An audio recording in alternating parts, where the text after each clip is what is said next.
नमः परमहंसाय स्वादितचरणकमल चिन्मकरन्दाय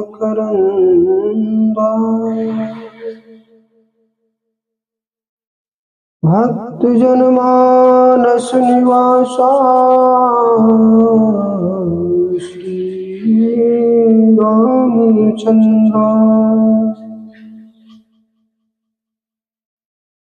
करोतु सानः स्वगुहेतुरीश्वरी शुभानि भद्राणि चापदः सर्वबाधा प्रशमनं त्रैलोक्यमखिलेश्वरी एवमेव त्वया कार्यम् अस्य मदवैरिविनाशनम्।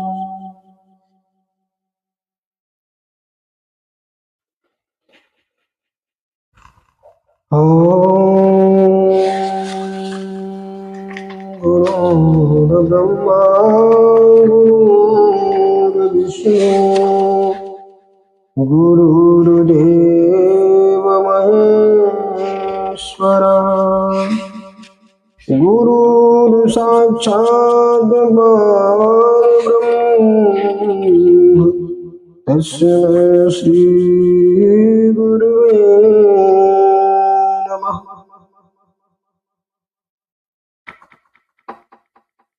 वैराग्य के स्वरूप के वर्णन के बाद में अध्याय आता है महापुरुष का। महापुरुष संत या फिर गुरु। ईश्वर शरणागति की पूर्व एवं वैराग्य के पूर्व एक तत्व मध्य में है जिसके बिना कार्य नहीं संपादित हो सकता। हमें वैराग्य ग्रहण करना हो तो भी, हमें ईश्वर की शरणागति चाहिए तो भी, हमारे जीवन में जो भी कुछ मुझे प्राप्त करना है उसका मार्गदर्शक केवल महापुरुष ही करा सकता है। उस तत्व का नाम है श्रोत्रिय ब्रह्मनिष्ठ महापुरुष। ईश्वर शरणागति में कौन सा मार्ग किस साधक के लिए श्रेयस्कर होगा, इसका निर्णय भी वही महापुरुष करेगा। और मध्य में भी जो अड़चने साधक को मिलती हैं उसका समाधान भी वही महापुरुष करता है। केवल वैराग्य से ईश्वर की प्राप्ति की समस्या नहीं हल हो सकती। आचार्यवान पुरुषो ही वेद, छांदोपनिषद का सूत्र है। परिच्छिन्नोकान कर्मचिन्तान् ब्राह्मणो निर्वेद मायानाश्रितः कृतेन तद्विज्ञानार्थसागरमेवाभिगच्छेत् समित्पाणिश्रोत्रियं ब्रह्मनिष्ठम्। मुंडको उपनिषद का मंत्र है। कर्म कर करके विद्वान लोग परीक्षा कर चुके हैं, उनसे कर बंधन का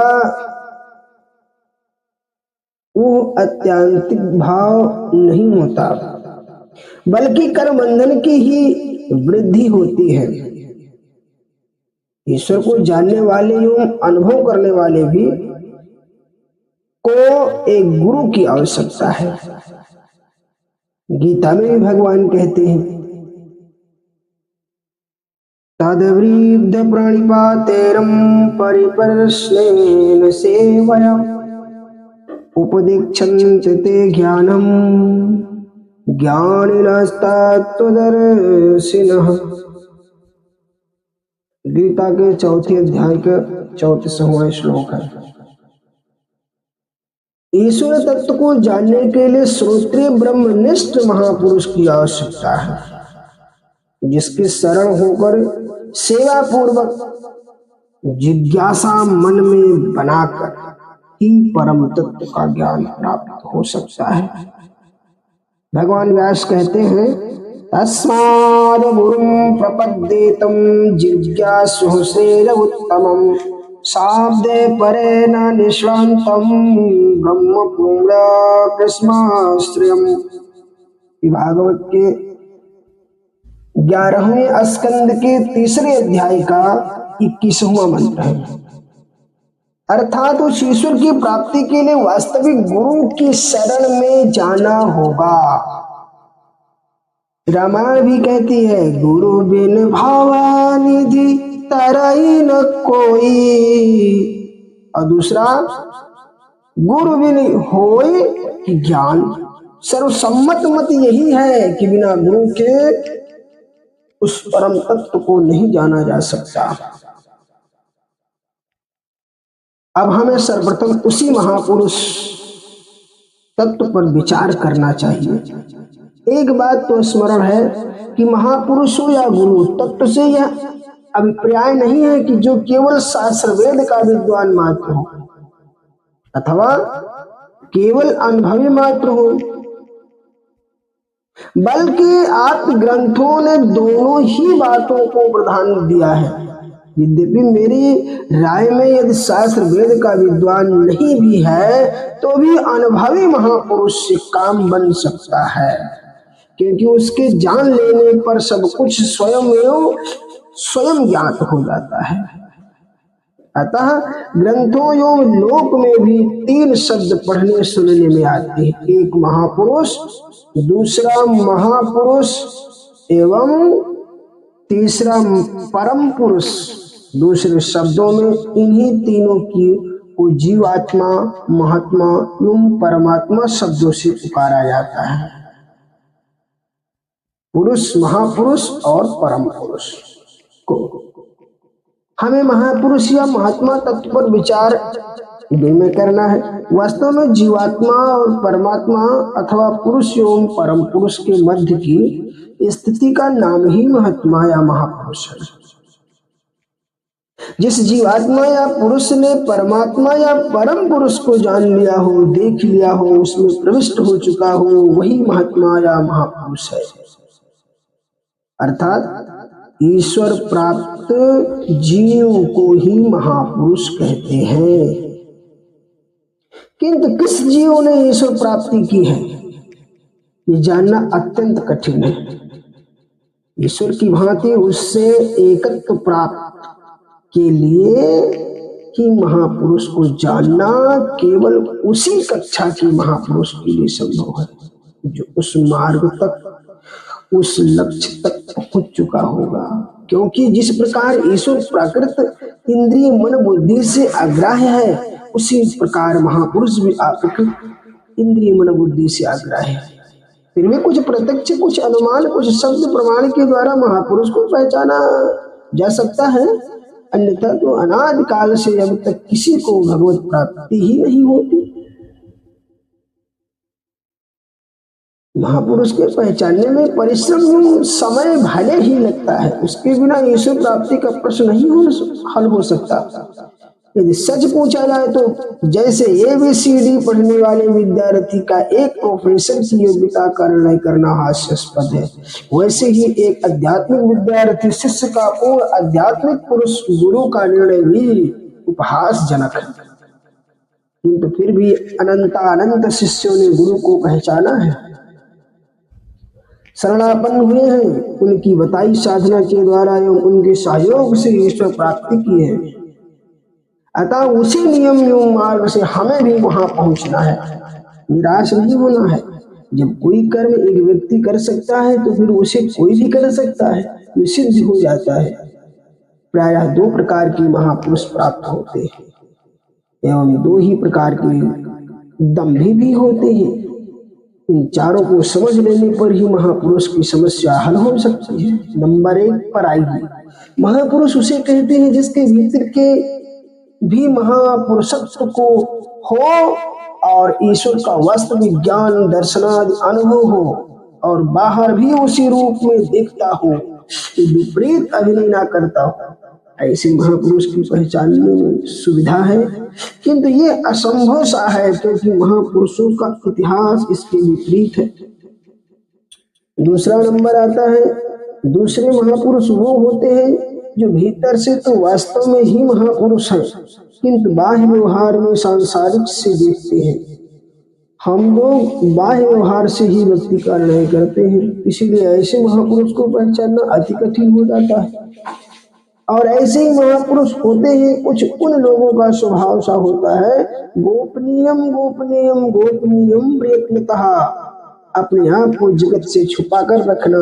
इसका रहस्य यह प्रतीत होता है, यदि महापुरुष स्पष्ट बता दे कि मैं महापुरुष हूँ, तो शायद जनता उनके पास भी न जाए, क्योंकि जनता ये समझती है कि जो अच्छा आदमी होता है वह अपने मुंह से अपने आप को अच्छा नहीं कहता।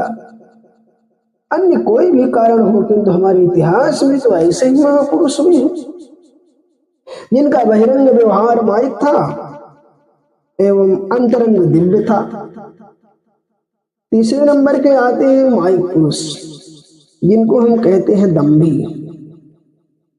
जो भीतर से भी दम्भी हो और बाहर से भी दम्भी हो, अर्थात वो माइक व्यवहार व्यक्ति बाहर भी महापुरुष का अभिनय नहीं करता,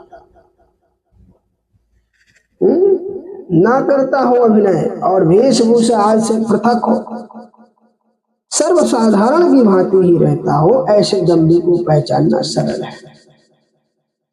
और दूसरे दम्भी वो उसे कहा जाता है जो भीतर से तो माइक है, किंतु बहिरंग व्यवहार महापुरुषों से भी खा बनाए हुए, भीतर से दम्भी है, पाखंडी है, और बाहर से देखने में वाह क्या रूप है, पैसा व्यवहार है, देखने में तो बहुत अच्छे हैं, बाणी भी बड़ी मीठी मीठी करके आपके भीतर घुस जाएंगी।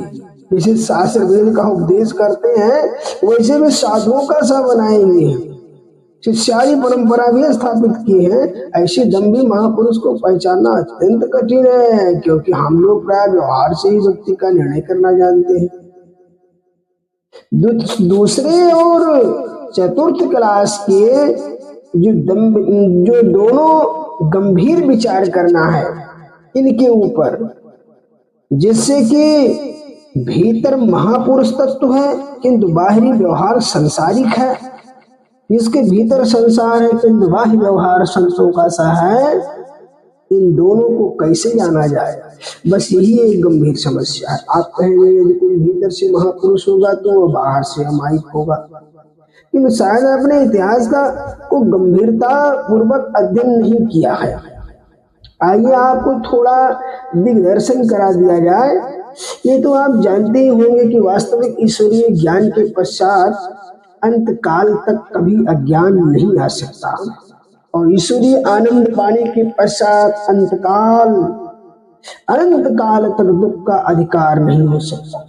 वेद कहता है सदा पश्यन्ति सूर्यात् विष्णु परमं पदम, सदा दिव्यानंद का अनुभव करता है। यदि वो ज्ञान या वह आनंद पुनः छिन जाए तो उसके लिए भी मनुष्याणां सहस्रेषु कश्चिद् दत्ति सिद्धरि यत्तामपि सिद्धानां कश्चिन् मां वेत्ति तत्त्वतः।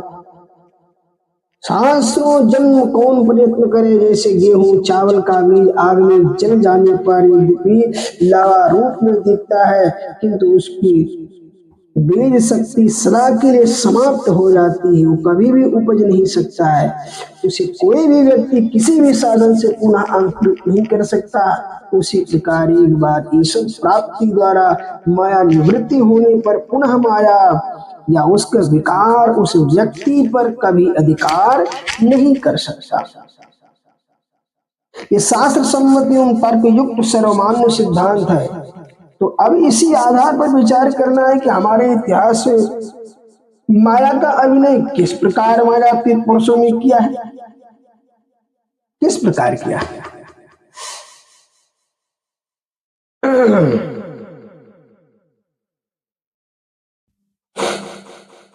सर्वप्रथम जिन्हें ब्रह्मांड का रचयिता एवं संहार कर्ता आदि कहा जाता है, उन्हीं को ले लीजिए।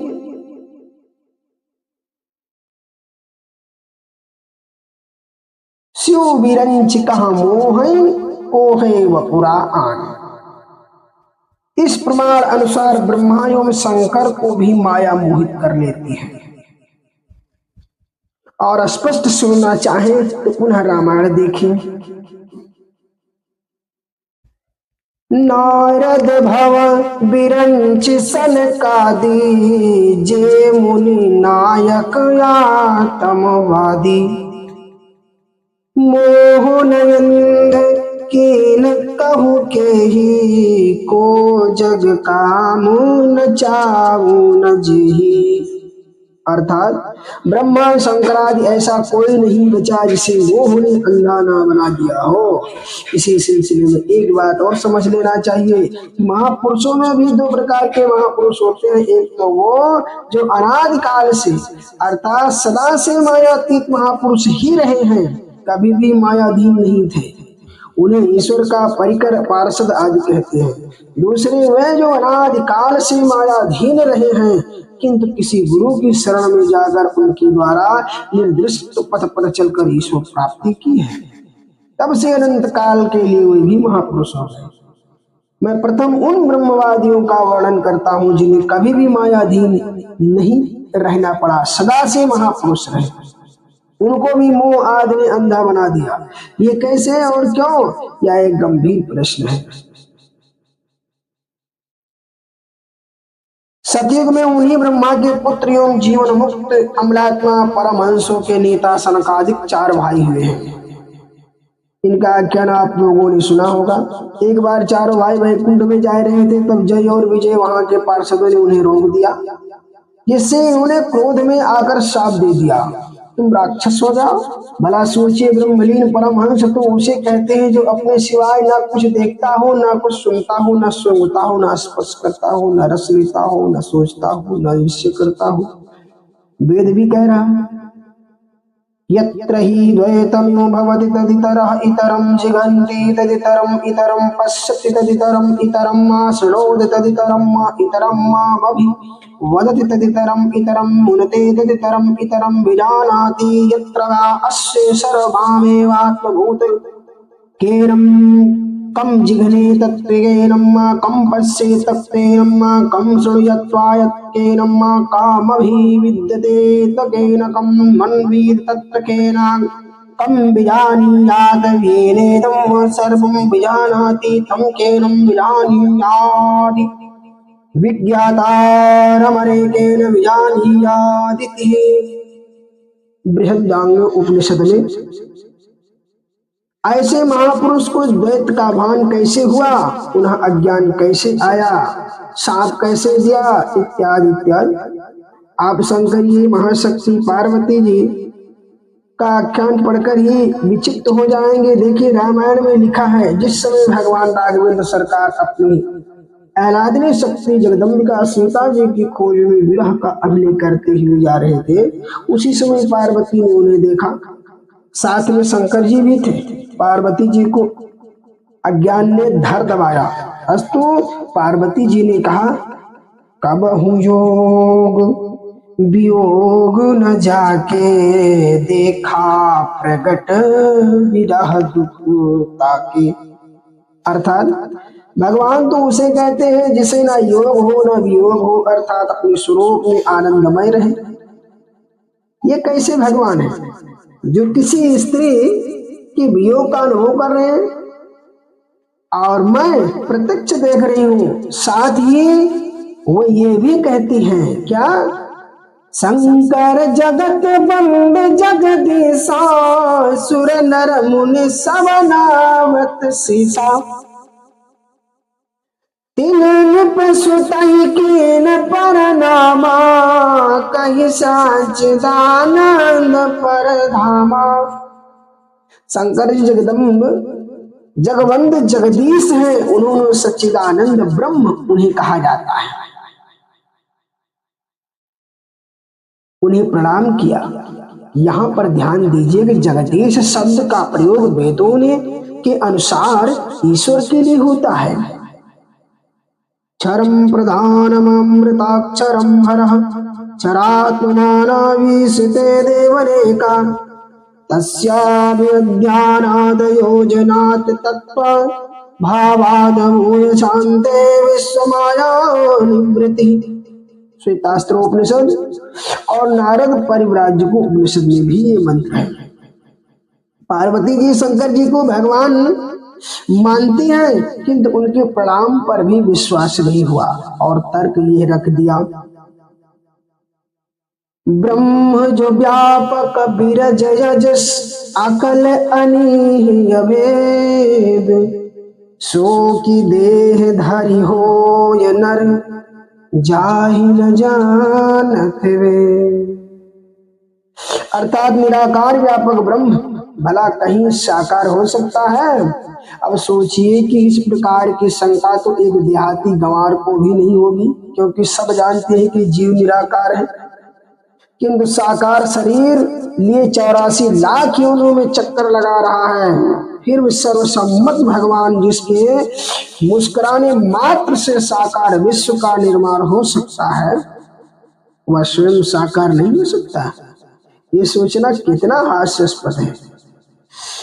फिर भी पार्वती जी ने शंका की कि एक तो निराकार भगवान देह नहीं धारण कर सकता, दूसरे उसी योग या योग का रोग नहीं लग सकता, क्यों? फिर भी राम भगवान नहीं हो सकते रे, पुनः सोचने लगी। लेकिन भगवान शंकर तो सर्वज्ञ है, भला उनकी वाणी मिथ्या कैसे हो सकती है? शंभु गिरा पुन मृका न खोई, शिव सर्वज्ञ जान सब कोई। अब यह देखिए कि सर्वज्ञ शब्द का प्रयोग वेदों में भगवान के लिए ही हुआ है। या सर्वज्ञ सर्वविद्यस्य ज्ञानमयं तपः, तस्मादेतद् ब्रह्मणां रूपमन्त्रं न जायते। मुंडकोपनिषद। पार्वती जी शंकर जी को सर्वज्ञ भगवान भी मानती हैं और कहती भी है कि उनकी सर्वज्ञता को सब जानते हैं, किंतु फिर भी पार्वती जी को उनमें शंका हो रही है। वो सीता जी का रूप बनाकर भगवान की परीक्षा लेने गई, क्योंकि सीता जी के वेश में बैठी हुई पार्वती जी को देखकर अभिनेता सर्वज्ञ भगवान राम ने सर्वंतर्यामी होने के कारण रोने का अभिनय समाप्त कर दिया और बोले, माँ अकेली कैसे बैठे हो? पिताजी यानी शंकर जी कहाँ हैं? शंकर जी को लीला विग्रह में भगवान राम अपना इष्ट देव मानते हैं। उस नाते शंकर जी पिता हुए, पार्वती जी माता हुई। वस्तुतः परीक्षा समाप्त हो गई। वह चाहे विद्यार्थी की हुई हो या प्रोफेसर की हुई हो, या पार्वती जी लौटकर शंकर जी के पास गए। भगवान शंकर जी ने पूछा कि कहो पार्वती कुछ परीक्षा ली? अब देखिए भगवान शंकर को सर्वज्ञ जगदीश मानने वाले तथा राम को परीक्षा द्वारा सर्वंतर्यामी मान लेने वाली पुनः सफेद झूठ बोल रही है। कछु न परीक्षा लीन गुसाई, कीन प्रणाम तुम्हारी ही नाही। मैंने कोई परीक्षा नहीं ली महाराज, केवल तुम्हारी तरह ही प्रणाम कर लिया। शंकर जी ने पार्वती जी का परित्याग कर दिया। कारण ये बताया कि तुमने मेरी माँ का रूप धारण कर लिया था ना, तुम हमारी अर्धांगिनी इस शरीर से नहीं हो सकती। यहीं पर एक बात तो यह विचारणीय हो गई कि विवाह के पूर्व ही सीता जी ने पार्वती जी की उपासना मां मानकर की थी और पार्वती जी ने वरदान भी दिया था, मन जाहिरा चो मिलई सोबर। क्या कहा? मन जाहिरा चो मिलई सोबर, सहज सुंदर सावरो। यहां वर दे रही हैं। इस प्रकार सीता राम की मां पार्वती जी हो ही चुकी और इधर भगवान शंकर कहते हैं कि तुमने कुछ क्षण को सीता का वेश बनाया। आतियो हम तुम्हारा परित्याग करते हैं। जब पार्वती जी पूर्व जन्म में ही मां बनकर वरदान दे रही हैं, तब तो परित्याग नहीं किया, किंतु अब क्यों किया? फिर जिस शरीर से राम की अर्धांगिनी सीता बनी थी, वो योग माया का देह था, उसे तो बदलकर पुनः शंकर जी के पास आई। इसका मतलब ये है कि शंकर जी के माँ बाप सीताराम है, एवं राम जी के माँ बाप शंकर पार्वती हैं, किंतु भगवान राम इस नियम के अनुसार सीता जी का परित्याग नहीं करते। वस्तुतः पार्वती जी की माया लगी अवस्था है, इसके पश्चात उन्होंने शरीर त्याग दिया, पुनः घोर तप किया, तब शंकर जी ने अपनाया। ये सर्वविदित है, सब कोई जानता है। भगवान के नित्य वाहन ज्ञानियों एवं भक्तों के शिरोमणि गरुड़ जी महाराज को भी माया लग गई थी। रामायण में चलकर देखो, ज्ञानी भक्ति शिरोमणि त्रिभुवन पति कर यान, ताहि मोह माया प्रबल पामर करहि गुमान। जरा इस पर विचार कीजिए कि ज्ञानी को ही अज्ञान नहीं आ सकता, फिर ज्ञानी भक्त शिरोमणि एवं भगवान के सनातन वाहन गरुड़ जी हैं। जब से भगवान हैं तब से गरुड़ हैं, उनको भी माया लग गई। हाँ? माया क्यों लगी, ये सुनकर आप चकित हो जाएंगे। भव बंधन से छूटई नर जप जाकर नाम, खरब निशाचर बांध्यो नाग पास सोई राम। रामायण की युक्ति के अनुसार नागपाश में बंधे हुए लीलाधारी भगवान राम को देखकर शंका हो गई, ये भगवान नहीं हो सकते। कौन? गरुड़ महाराज सोच रहे, क्योंकि जिसके नाम में यह शक्ति है कि अनादिकालीन अगाध कर बंधनों को निर्मूल कर दे, वो स्वयं भला कैसे बंधन में बंध सकता है? मन में विचार किया। माया के चक्कर में गरुड़ जी ने नारदादिकों के पास जाकर, नारद जी के पास जाकर के चक्कर लगाया। भगवान शंकर के पास भी गए, किंतु उन्होंने कोरा उत्तर दे दिया, महामोह उपजा उर तोरे, मिटई न बेग कहे खग मोरे। मतलब तुमको महान अज्ञान में धर दबाया है, शीघ्र निवारण कर लो। इतनी जल्दी से निवारण हो भी नहीं सकता। एक काम करो, तुम काकभूषुंडी के पास चले जाओ, कुछ दिन सत्संग करो, क्योंकि लगातार तुम भगवान की गाथा स्मरण करोगे ना, तो तुम्हारे अज्ञान का पर्दा फट जाएगा। वस्तुतः गरुड़ जी काकभूषुंडी के पास गए, तब काकभूषुंडी ने कहा, अरे भाई तुमको माया लग गई तो क्या बात है, बड़े बड़े ब्रह्मा शंकर आदिकों को भी माया लग जाती है।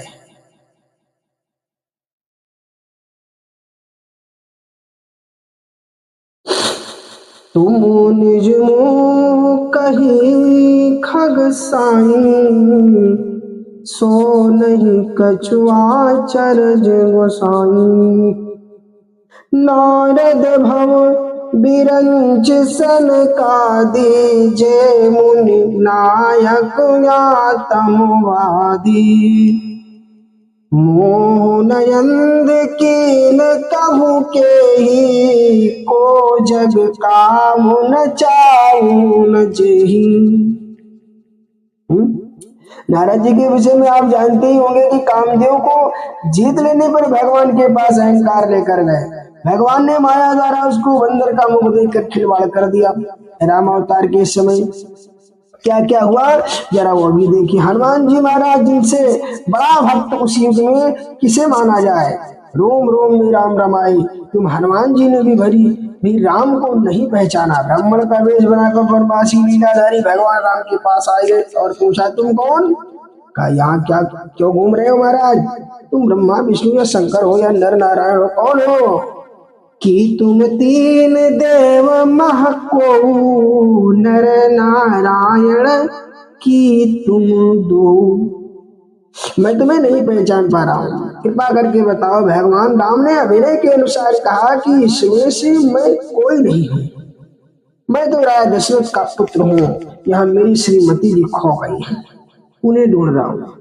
पुनः राम ने पूछा, तुम कौन हो भाई? तब हनुमान जी ने पहचाना और कहा, मोर न्याव मैं पूछा साई, तुम कस पूछहु नर की नाई। तौ माया वश फिरऊ भुलाना, ताते नाथ न मैं पहचाना। अर्थात मैं तो माया के चक्कर में आ जाता हूँ, पर तुम तो मायाधीश हो प्रभु।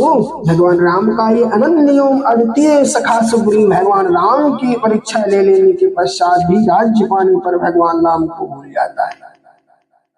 जब लक्ष्मण जी धमकी देते हैं तब उसे स्मरण आता है। इतना ही नहीं, वही सुग्रीव अपनी भाभी तारा का इस तारा स्त्री के रूप में वर्णन करता है, और जिस राम के आदर्श में लक्ष्मण जी ने सीता जी के चरणों को भी देख रहा था, अन्य अंग देखे ही नहीं थे।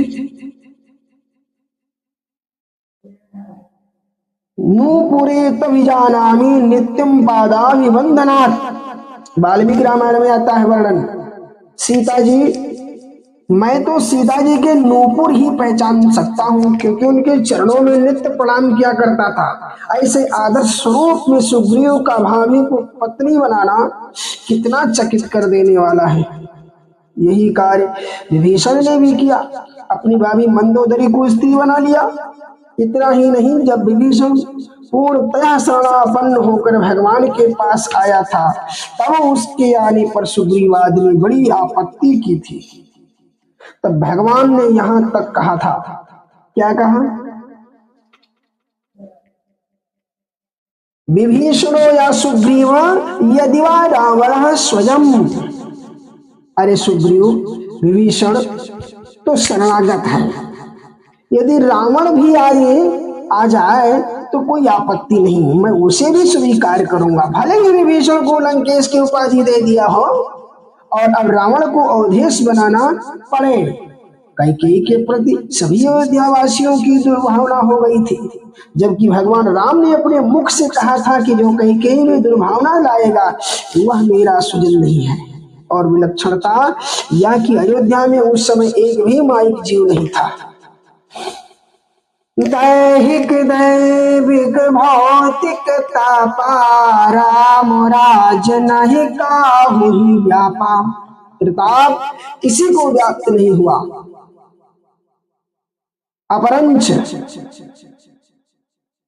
जही सुख लागे पुरारी, असुवेश कृत शिव सुखद, अवधपुरी नर नारी, यही सुख मह संतत मगन। सभी मायातीत जीव थे। भरत जी का कैकेयी के प्रति जो शब्द प्रयोग हुआ था वह भी सर्वविदित है। इतना ही नहीं, माता कैकेयी की भरत जी हमारा हत्या कर देने का ऐलान कर रहे हैं, बशर्ते कि उन्हें कोई विश्वास दिला दे कि इस कृत्य से भगवान राम उनका परित्याग नहीं करेंगे। हन्याम हनुमाम पापाम कैकेयी दुष्टचारिणी, यदि मे धार्मिको रामो नासो नील मातृघातकम। वाल्मीकि रामायण। कृष्णावतार के महापुरुषों पर विचार कीजिए, जिन ब्रज गोपों एवं गोपियों के विषय में सृष्टिकर्ता ब्रह्मा कहते हैं। क्या कहते हैं? तदसास्तु मे नाथ सा भूरिभागो, भवे त्रिवाणत्र तुमातिरशम, येना हवे कोपि भवजन्मनानां, भूत्वा निसेवितो पादपल्लवम्। भागवत 10-14-30। अहो भाग्यमहो भाग्यम नंद गोपा प्रजोकसाम, यन्मित्रं परमानंदं पूर्णं ब्रह्म सनातनम। भागवत 10-14-32। यदभूरि भाग्यमिह जन्म किमाप्यदाम्यामत यद्, गोकुलेऽपि गतवामृरजोऽभिषेकम्, यज्जीवितं तु निखिलं भगवान् मुकुन्द, त्वयद्यापि यत पद रजा श्रुति मृगमेवा। अर्थात गोपियों की चरण धूलि पाने के लिए यदि मैं व्रज में पक्षी आज हो जाता तो भी अपना भूरि भाग्य मानता। मैंने इनकी चरण धूलि पाने के लिए 60,000 वर्ष तप किया, फिर भी नहीं पा सका। षष्टि वर्ष सहस्राणि मया तप्तं तपा पुरा, नंदि गोप ब्रज स्त्रीणं पादरेणु प्लवब्धये, तथापि नामाया प्राप्तः अस्तासां मे पादरेणवाम्। बृहद वामन पुराण का यह मंत्र है। गोपियों के संतानोत्पत्ति हो रही है। भला सोचिए, काम रहित महापुरुष से रजवीर द्वारा संतानोत्पत्ति कैसी होगी? आप हैरान हो गए होंगे।